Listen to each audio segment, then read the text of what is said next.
popular narrative that exists within our society, which I have grown to find to be very detrimental. And that narrative is follow your passion. Follow your passion and you'll never have to work a day in your life.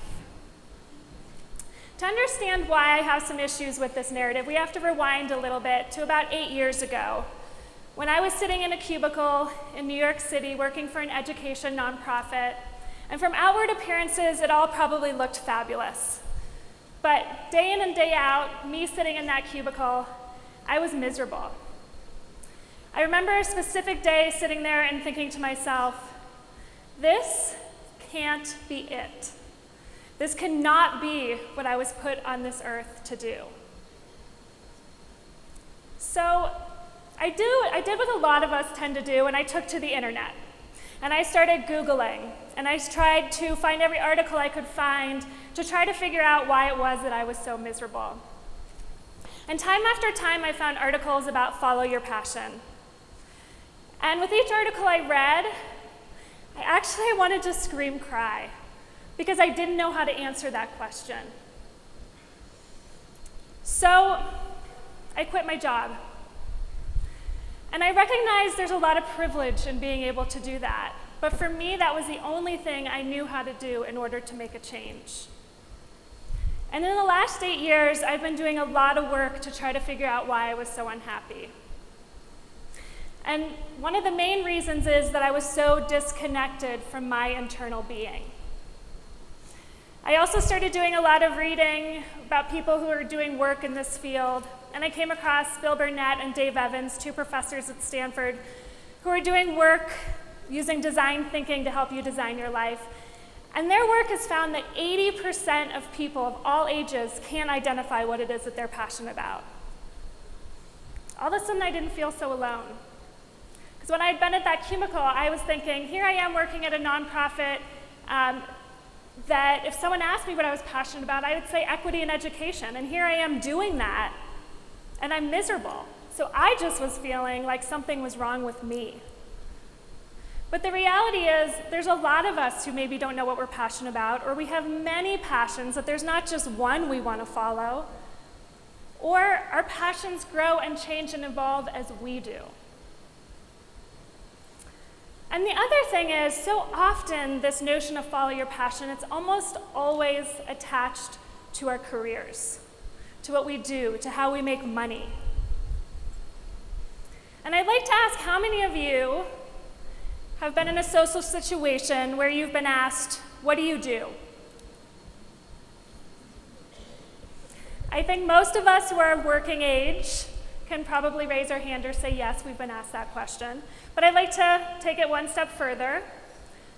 And how many of you that have been asked that question, before you can even respond, you feel anxious, you maybe don't know how to answer, or maybe you feel inadequate?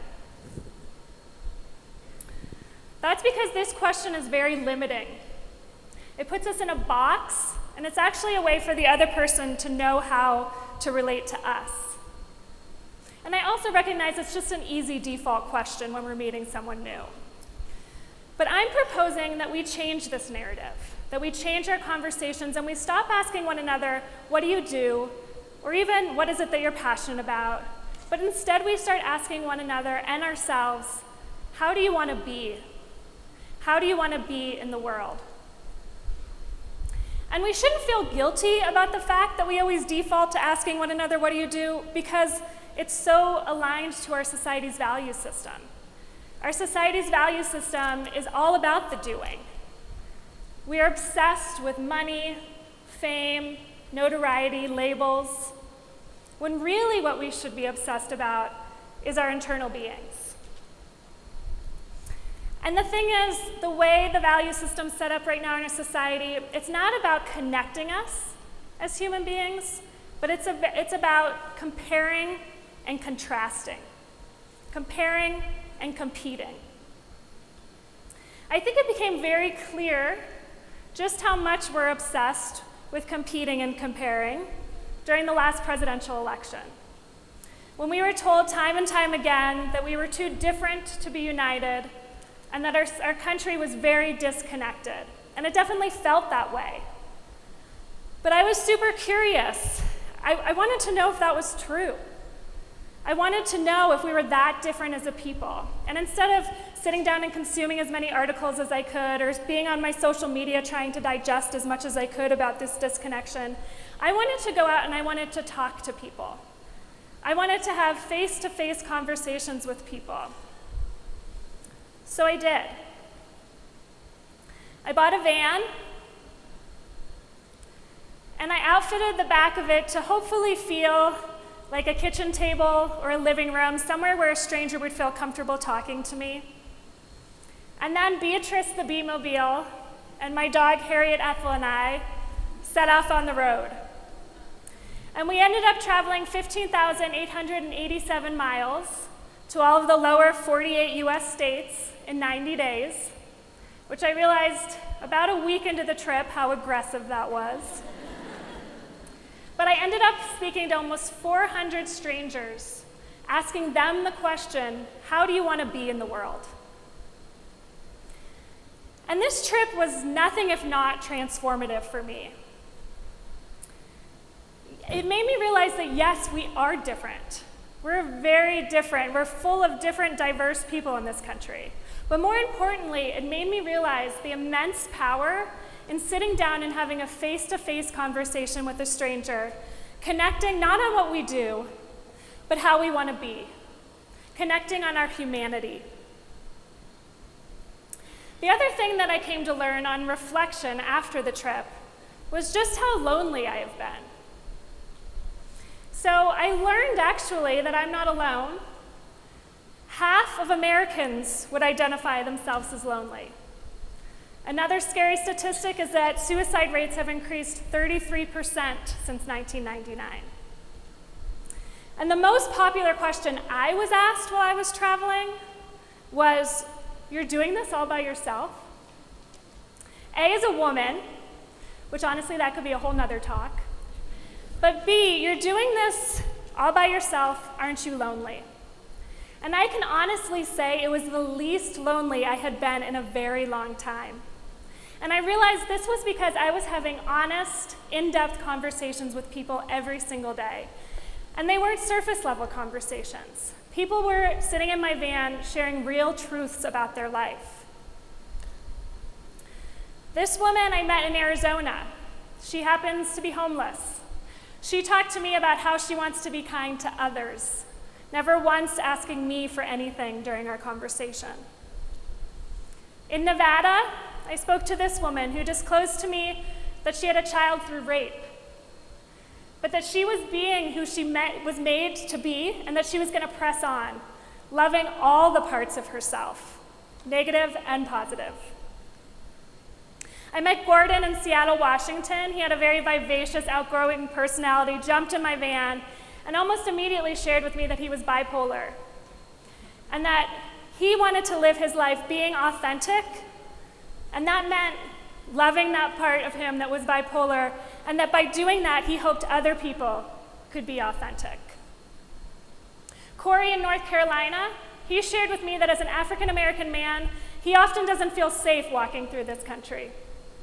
And that's how he wants to be. He wants to be safe. But instead of filling his heart with hate, he's decided to create spaces where other people can feel safe and loved. I met this young man in New Hampshire. He had been sober for 33 days. He told me that's how he wanted to continue to be in the world, sober, so that he could face his fears not on drugs. Mel, I met Mel in New York, and she taught me the difference between deaf with a capital D and deaf with a lowercase d. And that she has learned to not see her deafness as a disability, but a beautiful strength and as a part of her cultural identity. I met Madeline in Baltimore, Maryland. She walked by my van a couple times before she finally stopped. And she talked to me about how she had moved from Colorado Springs to go to art school there and how she needed to be brave in that. And about 2/3 of the way through, she disclosed that she was transgender. And in my mind, I couldn't believe that that wasn't the first thing that she told me, because I think that's so brave. But then I realized that wasn't her story. I wasn't the author of her story, she was. And that being transgender was just one part of who she was. And I met Dan in New York. He had just lost his wife. He told me that his wife taught him how to be happy. And how he wanted to honor her was to continue to be happy walking through his life as a happy person. So there were tears in my van. I never hugged so many strangers in my life. I had many people thank me just for listening. And interestingly, when I got back from the road trip, I averaged all the interviews, and it came to a little less than 8 minutes. So in just about 8 minutes, we can make a real connection with another human. I feel so grateful and honored to have had these connections with almost 400 people because it made me feel so alive. It made me realize just how beautiful, complex, and flawed humans are. And you know what? It finally gave me the answer to this question I had been asking everybody else. How do I want to be in this world? I want to be connected. I want to be connected to myself. I want to be connected to other humans. I want to be connected to my environment. And I want to be connected to my choices. So how do we all work on connecting to our internal being without necessarily taking a 3-month road trip across the country? Well, it starts with you. It starts with you first asking yourself this question: how do I want to be? Find your answer. It might come immediately, it might take you some time, but the beautiful thing about this question is there's so much growth in finding your answer. And then once you have that answer, live from that place. Make your decisions from how you want to be. Find the work you want to do based on how you want to be. Be the author of your story based on your being. Next, talk to other people. Ask them this question. Instead of our default of what do you do, ask one another, how do you want to be? It might feel funny at first because it's not a question we're used to asking one another. But the more we ask it, the more we'll get used to asking it, the more we'll start changing our internal value system. And the more of us that change our internal value systems, the more we have the chance of changing our society's value system. So that we're not focusing on comparing and competing, but we're focusing on connecting. So, first, be aware, find your answer to this question. Next, practice it a lot. Our brains love repetition. Last, be compassionate. Be compassionate with yourself because humans aren't perfect and we can never be anything 100% of the time. And be compassionate towards other human beings, remembering that they're just trying to figure out how they want to be in this world too. So, inner clarity for outer action. In other words, first be, then do. Thank you.